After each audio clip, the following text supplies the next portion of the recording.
இந்த எபிசோட ஸ்டார்டிங்ல ஜூனியர் இருக்காங்க, பாக்கியோட அண்ணன் ஜாக் இருக்காங்க, அவங்க கிட்ட போய் சண்டை போடலாமா அப்படின்னு சொல்லி கேட்கறான். நமக்கு தோணும் ஷிபுகாவா டெப்போ இவங்க 2 பேரும் வேற.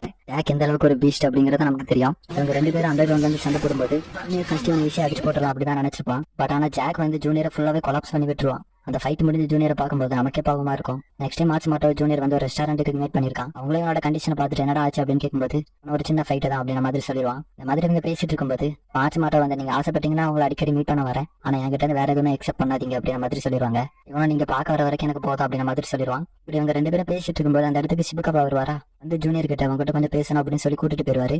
கூப்பிட்டு போனதே ஜூனியர் கூட ஃபைட் பண்றதுக்காக தான். இவரோட பாடி அப்படிங்கிறது வந்து பயங்கரமா இன்ஜூர் ஆயிருக்கா. இது வந்து மெயின் ரீசன் இல்ல, ஆனா வந்து ஷிபுகாவா கூட அந்த ஃபைட்ல வந்து தோத்து போறான். மறுபடியும் ரெகுலரா மீட் பண்ணக்கூடிய அதே ரெஸ்டாரண்ட்ல மார்ச் மாட்டோவும் ஜூனியரை மீட் பண்ணிக்கிறாங்க. இப்போ இருக்கிற கண்டிஷனை பார்த்துட்டு நீ ஷிபுகாவா கூட ஃபைட் பண்ண அப்படிதான் அப்படிங்கறத கண்டுபிடிச்சிடறாங்க. எப்பவுமே மார்ச் மாட்டோ பாக்கிக்கு ஒரு பில்லரா இருப்பாங்கல்ல, அதே மாதிரி ஜூனியருக்கும் ஒரு அட்வைஸ் கொடுக்குறாங்க. நீ ஸ்ட்ராங் ஆகணும்னு ஆசைப்பட்டேன், நான் சாகுற வரைக்கும் ஃபைட் பண்ண அப்படின்ற மாதிரி சொல்லுவாங்களா. அவனை அதை கேட்டுட்டு நான் அடி வாங்கினால உங்களுக்கு கஷ்டமா இருக்கா அப்படின்னு சொல்லுவானா. மார்ச் மாட்டோம் இல்ல அப்படின்ற மாதிரி சொல்லிடுவாங்க. அப்ப அந்த இடத்துக்கு டெப்போ வருவாரா, மறுபடியும் தெரிஞ்சது இவங்க 2 பேரும் ஃபைட் பண்ண போறாங்க. ஜூனியரா சொல்லி பாப்பா என்னோட பாடி கண்டிஷன் சரியில்லை அப்படின்ற மாதிரி. ஆனா டெப்போ ஒரு ஃபைட்டருக்கு இது அழகு இல்லை அப்படின்ற மாதிரி என்னென்னமோ சொல்லி அவனை எப்படியோ ஃபைட்டுக்கு வர ஒத்துக்க வச்சிருவாரு. இந்த ஃபைட்லயுமே டெப்போ வின் ஆகுறாரு. அப்படியே சிலி ஜூனியர் இருக்கிற கண்டிஷனுக்கு யார் ஃபைட் பண்ணாலும் வின் பண்ணதான் செய்வாங்க. இன்சிடென்ட்டுக்கு அப்புறம் ஆஃப்டர் மார்ச் மாட்டோ ஜூனியர் 2 பேரும் அடிக்கடி மீட் பண்ண ஆரம்பிச்சுக்கிறாங்க. அப்பதான் மார்ச் மாட்டோ நான் ஒவ்வொரு தடவை நான் மீட் பண்ண வரும்போதும் நீ எக்ஸ்ட்ரா இன்ஜுரி ஆகிட்டே வந்துட்டு இருக்க. ஆனா இதுல ஒரு நல்ல விஷயம் இருக்கு, என்னன்னு தெரியுமா, நம்ம இப்ப அடிக்கடி மீட் பண்றோம், அது உனக்கு புரியுதா? மார்ச் மாட்டோ நம்ம 2 பேரும் ஃப்ரெண்ட்ஸ், அதனால அடிக்கடி மீட் பண்றோம். நீ இந்த ரிலேஷன்ஷிப் ஃப்ரெண்ட்ஸ் தான் சொல்றியா? நம்ம 2 பேரும் பேபி ஸ்டெப் எடுத்து வைக்க ஆரம்பிச்சிட்டோம். இந்த மாதிரி இவங்க 2 பேரும் இங்க பேசிட்டு இருக்கும்போது நைட்டு ஜூனியர் தங்கி இருக்கிற ஹோட்டல்ல யாரோ ஒருத்தர் உங்களை மீட் பண்ண வந்திருக்காங்க அப்படின்னு வந்து ஜூனியர் கிட்ட ஒர்க் பண்றவர் வந்து இன்ஃபார்ம் பண்ணும்போது இவனும் யார் அப்படின்னு கேட்கறான். உங்களை பார்க்க வந்தவங்க அவங்களோட இன்ஃபர்மேஷனை வந்து அன்னோனா வச்சுக்கணும்னு ஆசைப்பட்டாங்க, நீங்க வந்து பார்த்தே தெரிஞ்சுக்காங்க அப்படின்னு அவரும் சொல்லிடுவாரா. ஜூனியர் யார் தான் வந்திருக்கா அப்படின்ற மாதிரி போய் பார்க்கும்போது அவனோட ஃபாதர் அடி தான் வந்திருப்பாரு. அடி எதுக்காக வந்திருக்காரு அப்படின்னு பார்க்கும்போது அவருமே கூட ஜூனியர் கூட ஃபைட் பண்ணணும் அப்படிங்கிற நோக்கத்தை தான் வந்திருக்காரு. இவனை இவனோட கண்டிஷன் பத்தி நான் சொல்லி பார்ப்பான். அடி விடுற மாதிரி தெரியல, இவனை பத்தி கேவலமா சொல்ல இதை பாத்துடலாம்டா அப்படின்னு சொல்லிட்டு இவனும் சண்டைக்கு போயிருவான். எஸ், நமக்கு ரிசல்ட் தெரியும் ஜூனியர் அந்த ஃபைட்ல தோத்து போக. ஆனா இந்த இடத்துல அலி ஃபைட் பண்ண வந்ததுக்கான காரணம் அப்படிங்கிறது வேற. அவரோட பையன் எப்படியோ உடஞ்சு உட்காந்துடக்கூடாது, அந்த மாதிரியான ஒரு ரீசனுக்காக தான் வந்து சேலஞ்ச் பண்ணிருப்பாரு. இதெல்லாம் முடிஞ்சு இவங்க 2 பேரும் பேசிட்டு இருக்கும்போது தான் அலி ஜூனியர் வாயால கேட்கணும்னு நினைச்ச வேடியுமே ஜூனியர் சொல்றான். நான் என்னதான் நடந்தாலும் கேப் அப் பண்றது ஐடியா இல்ல அப்படின்னு மாதிரி அவன் சொல்லும்போது இந்த இடத்துக்கு டோகுகாவா வருவாரா. அப்படியுமே அலி தான் கூப்பிட்டு விட்ட மாதிரி தெரியுது. டோகுகாவா ஸ்டேட்டா ஜூனியர் கிட்ட வந்து நீ பாக்கி கூட ஃபைட் பண்றியா அப்படின்ற மாதிரி கேட்கும்போது ஜூனியர் ஏற்றி விடுற மாதிரி டோகுகாவா இவரெல்லாம் அதுக்கு சரிபட்டு வர மாட்டான்.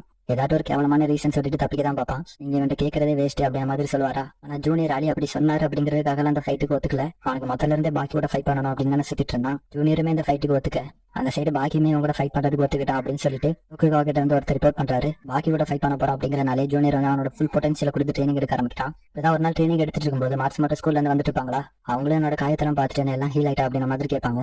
என்னோட பவுன்ஸ் கீழே இருந்து காரணம் நீயும் உன்னோட பாய் ஃப்ரெண்ட் தான். அப்பதான் மார்ச் மாட்டோ நீ பாக்கி கூட ஃபைட் பண்ண போறியா அப்படின்னு கேட்கும்போது சார் எதுக்காக அப்படின்னு கேட்பாங்களா. பிகாஸ் அவன் தான் வேர்ல்ட்ஸ் ஸ்ட்ராங்கஸ்ட் ஃபைட்டர் அப்படிங்கிற பட்டமும் உடனே வச்சிருக்கான் அப்படின்ற மாதிரி சொல்லுவான். இது மட்டும் இல்லாம அந்த 2மே எனக்கு வேணும் அப்படின்னு சொல்லுவானா. நமக்கு அப்படியே மாண்டேஜ் ஆயிட்டு வரைக்கும் ஜூனியர் கூட ஃபைட் பண்ணாங்கல்ல, அவங்க எல்லாருமே ஜூனியர் தான் வின் ஆகும் அப்படின்ற மாதிரி சொல்லிட்டு இருப்பாங்க. இவனை மார்ச் மாட்டோ கட்டி பிடிச்சிட்டு உன்னோட கண்ணு முன்னாடியே நான் பாக்கி வின் பண்ணி காமிக்கிறேன் அப்படின்னு சொல்லுவான். இவங்க 2 பேருக்கும் ஃபைட் நடக்கும்போது ஜூனியர் வந்து நான் இவ்வளவு தூரம் ட்ரைனிங் பண்ணது காரணம் இந்த மொமெண்ட்காக தான். பாக்கி உள்ள வந்து ஒரே கிக்ல நாக் அவுட் பண்ணிட்டு ஒரு கழுத்தை நெரிச்சு கொண்டுரும் போல அந்த அளவுக்கு நெருக்கி ஆரம்பிக்கிறான். பார்த்து ஆடியன்ஸ்ல இருந்து மார்ச் மாட்டோ எல்லாரும் பயந்துட்டு இருக்கும்போது ஷிபுகாவா வின்னர் யார் அப்படிங்கறத அறிவிக்கிறாரு. பாக்கி விடுற மாதிரியே தெரியல. உடனே முகமது அலி இருக்காருல்ல, அவர் உள்ள வந்து அவரோட பையனை காப்பாத்துறாரு. இந்த ஸ்டேஜுக்குள்ள நடந்த குழப்பம் எல்லாம் முடிஞ்ச பிறகு மார்ச் மாட்டோ பாக்கி இவங்க 2 பேரும் பேசிக்கிறத வச்சு புரிஞ்சுக்க முடியாது. 2 பேருக்கு இடையிலான கனெக்ஷன் வந்து இருந்த மாதிரி இல்ல. பாக்கி கிட்ட பேசிட்டு திரும்பி வந்துட்டு இருப்பாங்களா, அந்த இடத்துல இருந்து ஜூனியர் அழுதுட்டு இருப்பான். மாட்டோ அதை பார்த்துட்டு நீ ஃபைட்டர் தானே யாரு அப்படிங்கிற மாதிரி கேட்பாங்க. அவனோட ஃபேஸை பார்த்துட்டு இதுக்கு முன்னாடி இவங்களை இப்படி அப்ரோச் பண்ணும்போது அவனோட ஃபேஸ் இருந்துச்சோ எப்பவுமே சாராஃபுல்லா இருக்கிறத பார்த்துட்டு ஒரு ஃபைட்டர் தானே அப்படின்னு சொல்லி கட்டிப்பிடிச்சுப்பாங்க. அதோட அந்த சீனையும் இங்கே கட் பண்ணிட்டு அந்த ஸ்டேஜ்ல வச்சு ஹன்மா வந்து பாக்கி ஒரு வர்த்தி ஆப்னட்டா ஒத்துருப்பாரு. பத்தி தான் எல்லாருமே பேசிட்டு இருக்கேன். அவனே ஒரு டெக்னிக்கை கண்டுபிடிச்சிட்டான் போல. அவனோட ஃபாதர் மாதிரி ஒரு ஆப்பனண்ட விஷுவல் பண்ணி ட்ரைனிங் எடுக்கிற மாதிரி காமிக்கிறாங்க.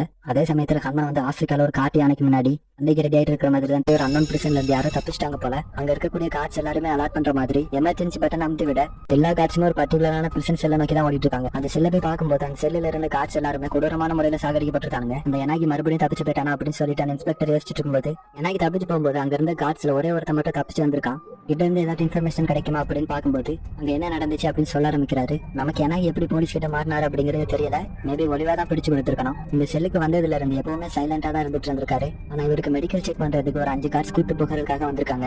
5 கார்ட்ஸ்ல இப்போதைக்கு உயிரோட இருக்கிறது இவர் மட்டும்தான். எனாகி எஸ்கேப் ஆன விஷயத்தை இன்ஸ்பெக்டர் வந்து அவரை விட ஹையரா இருக்கக்கூடிய ஆபீஷியல் கிட்ட ரிப்போர்ட் பண்ணும்போது அவருமே எல்லா இன்ஃபர்மேஷனையும் கேட்டுட்டு சரி இப்ப அவன் தப்பிச்சு போயிட்டான், மத்த கிரிமினல்ஸோட நிலமெல்லாம் என்ன அப்படின்னு கேட்கும்போது இப்ப இன்ஸ்பெக்டருக்குமே ஸ்ட்ரைக் ஆகுது. இதே மாதிரி மத்த இன்னொரு கிரிமினல்ஸ் தப்பிச்சு போய் என்ன நடக்கும்னு யோசிக்கும் போது ஹையர் ஆபீசர் மத்த கிரிமினல்ஸ் அவங்களோட செல்ல இருக்காங்களா அப்படிங்கறத செக் பண்ணுங்க அப்படின்னு சொல்லி ஆர்டர் பண்றாரு. சைனால தான் டோரியன் இருக்கான இன்ஃபர்மேஷன் கிடைச்சு இன்ஸ்பெக்டர் அங்க பார்க்க போறாரு. டோரியன் வந்து இப்போதைக்கு பெயிலியன் டெம்பிள்ல தான் இருக்கிறான். அந்த டெம்பிள்ல டோரியன் இதுக்கு முன்னாடி கைகோவா இருந்த காரணத்தினால தங்குறதுக்கு அனுமதிச்சிருக்காங்க. அந்த எல்லாருமே டோரியன் இருக்கக்கூடிய ரூமை காமிச்சிட்டு ஃபுல்லா இந்த இடத்துல இருந்துட்டு கேண்டியை மட்டுமே தான் பெயிண்டிங் பண்ணிட்டு இருக்கான். ஆனா அந்த பெயிண்டிங் ஓரளவு நல்ல வேலை போகுது. இதுல அவன் பெயிண்டிங் பண்ணக்கூடிய ஸ்டைல் தான் ஆச்சரியப்பட வைக்குது. பெயிண்டிங் பண்ணும்போது அந்த ஸ்குவாட் பொசிஷன்ல தான் உட்காந்து பெயிண்டிங் பண்றான். இதை பார்த்த இன்ஸ்பெக்டர் எவ்வளவு நேரம் இந்த பேருக்கு வந்துட்டு இருப்பான். அதான் அந்த பவுல்ல இருக்கிற கேண்டி முடிகிற வரைக்கும் அவன் இந்த இடத்த விட்டு எந்திக்கவே மாட்டான்னு சொல்ல இன்ஸ்பெக்டர் அதை பார்த்துட்டு ஏதோ ஒரு விஷயத்துக்கு அவன் ப்ரிப்பேர் ஆகிட்டு தான் இருக்கிறான் அப்படிங்கிற மாதிரி நினைச்சுப்பாரு. நெக்ஸ்ட் நம்ம டொயிலவே தான் பார்க்க வந்திருப்பாங்களா. இன்ஸ்பெக்டர் அங்க போகும்போது அவனுக்கு கண்ணு தெரியாது அப்படிங்கறது ரீகால் பண்ணிக்கிட்டே தான் போயிட்டு இருக்காரு. அப்பதான் அந்த செல்லோட வார்டன் வந்து நம்ம இன்ஸ்பெக்டர் கிட்ட வச்சு சொல்ல ஆரம்பிக்கிறாரு. டொயிலைக்கு அவனோட 2 காதுலயுமே இருக்கக்கூடிய ஹியரிங் சென்ஸ் போயிடுச்சு அப்படின்னு சொல்லும்போது டொயிலே தான் வாலண்டியரா அவனோட ஹியரிங் சென்ஸ் போற மாதிரி பண்ணிருக்கான். இதை கேட்டு இன்ஸ்பெக்டர் எதுக்காண்டி இந்த மாதிரி பண்றா அப்படின்னு யோசிச்சுட்டு இருக்கும்போது வார்டனுக்கு டொயிலே வந்து அவனோட செல்லுல என்ன பண்றா அப்படிங்கிற ரிப்போர்ட் கிடைச்சிருக்கோம்ல. இதுல அவனோட செல்லுல ஒரு வவ்வால் அவனோட கையில பிடிச்சு வச்சிருந்ததாகவும் அவனோட செல்லு ஃபுல்லாவே பூச்சிகளா தான் இருந்துச்சான். இந்த ரிப்போர்ட் அவர் வந்து இன்ஸ்பெக்டர் கிட்ட சொல்ல இதெல்லாம் கேட்டுட்டு அவருக்கு வந்து சஸ்பீசியஸாவே தோணிட்டு இருக்கும். நெக்ஸ்ட் ஷிகாச்சிக்கே தேடி போகும்போது அந்த செல்லோட வார்டன் ஷிகாச்சிக்கா அவன் எதுவும் இந்த செல்லுல எந்த ஒரு பிரச்சனையும் பண்ணது கிடையாது. ஆனா அவனோட செல்லுல ஒரே ஒரு விஷயம் மட்டும் சஸ்பீசியஸா நடந்துகிட்டே இருக்கும். எப்பவுமே வால்ல தான் பள்ளி மாதிரி ஓட்டிக்கிட்டு இருப்பான். சரி இன்ஸ்பெக்டருக்குமே ஷிகாச்சி அங்கதான் இருக்கான்னு சொல்லி அந்த செல்லை திறந்து காமிக்கும் போது செவத்துல பள்ளி மாதிரி ஓட்டிக்கின படுத்து தூங்கிட்டு இருக்கான். இதை பார்த்த இன்ஸ்பெக்டர் ஆச்சரியத்துல இருக்க வார்டன் எப்பவும் போல நார்மலா தான் இருக்காரு. ஷிகாச்சி எப்பவுமே செவத்துல தான் படுத்து தூங்குவான்னு சொல்லும்போது இன்ஸ்பெக்டர் அங்க இருந்து ஸ்பெக்க பாக்குறதுக்காக கிளம்பி போறாரு.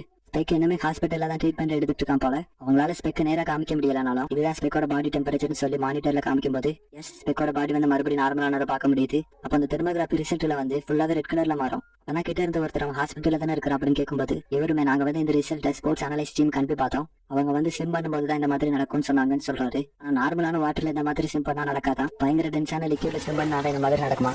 இவங்க எல்லாரையும் பார்த்த பிறகு இன்ஸ்பெக்டருக்கு என்னமோ சஸ்பீஷியஸா தோண ஆரம்பிக்குது. அதை பத்தி தான் அவர் கூட வந்து இன்னொரு ஆஃபீஸர் கிட்ட பேசிட்டு இருக்காரு. எண்டிங்ல ரிவெஞ்ச் டோக்கியோ அப்படின்னு சொல்லி முடிச்சிடறானுங்க. சோ